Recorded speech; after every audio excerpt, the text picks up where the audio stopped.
all's peaceful in the polar forest.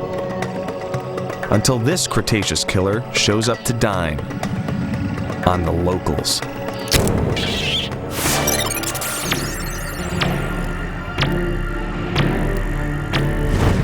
You are traveling back in time. Millions of years flash by in seconds. You're going face to face with the wildest creatures that ever walked the earth. You're about to explore Prehistoric Planet.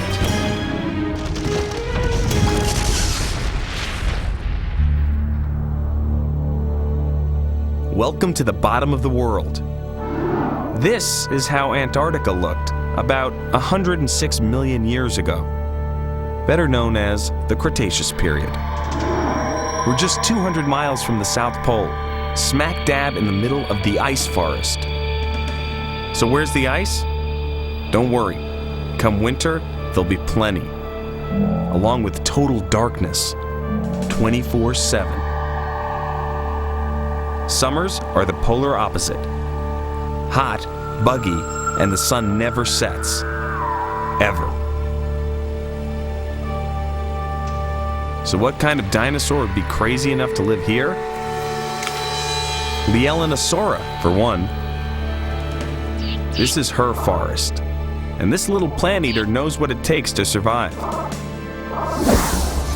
Dinosaurs can grow up to 6 feet long, but only weigh 22 pounds. That's only about the same weight as a turkey. And thanks to a huge pair of eyes, they've got super night vision for the long, dark polar winter. They also happen to be just plain cute. But cute won't keep you alive in these parts.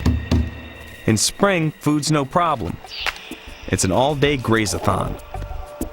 But with a beak buried in the ferns, watching for predators can get a tad bit tricky. So the Dinosaurs came up with a solution. Live in a clan and watch each other's backs. It's a lot like a flock of birds today. While some of the dinos dine, others work security, keeping an eye peeled for predators. And it looks like the coast is... Ooh, wait, hold on. Over in that lagoon. That looks like big trouble. But the lookout is all over it. She sounds the alarm as the creature from the Green Lagoon begins his charge?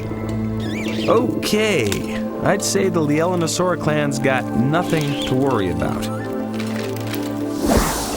It's Koolasuchus.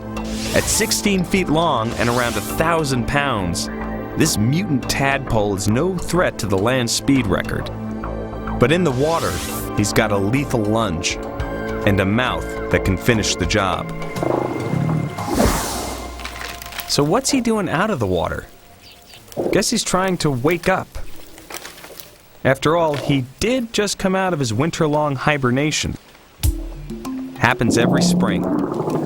His last meal was 4 months ago. So getting fed, and fast, is at the top of his to-do list. But the Dinosaur clan's onto his game. So the big amphibian decides to try his luck, fishing. Much better choice. With that powerful tail and that mongo mouth, the local fish should just, well, quietly accept their fate. Come on, Swifty. Couple more steps, and... Sweet, sweet water. And as Koolasuchus cruises the river for fish, back in the forest, the Dinosaurs are done scarfing down ferns. Now it's time to plan for the future. No, they're not making forts. Those piles are for nesting. The adults make the nurseries for the next generation of the clan. The eggs. Nests are flying up everywhere. But the most important one is being built at the center of the nesting ground. It's for the dominant female and male. They're the undisputed leaders of the clan, the ones the others turn to when things get ugly. And they'd better be on their game, because things are about to get hideous. Meet the polar Allosaurus.